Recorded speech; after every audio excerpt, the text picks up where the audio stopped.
Sa Pilipinas ka lang makakakita na ang magulang ay gagawing investment ang mga anak.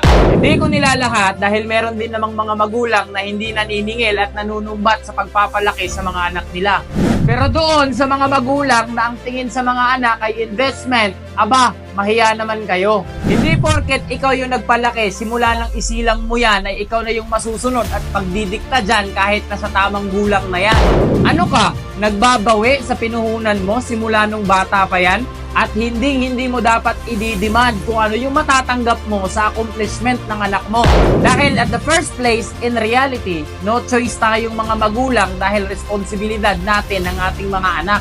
Normal na i-provide natin lahat ng pangangailangan nila. Pero it doesn't mean na requirement nila na ibalik sa atin lahat ng ginastos natin. At para naman sa mga anak, ang mga magulang ay hindi na dapat hintayin pang humingi sa atin. Dapat kapag nakaluwag-luwag naman na, kusang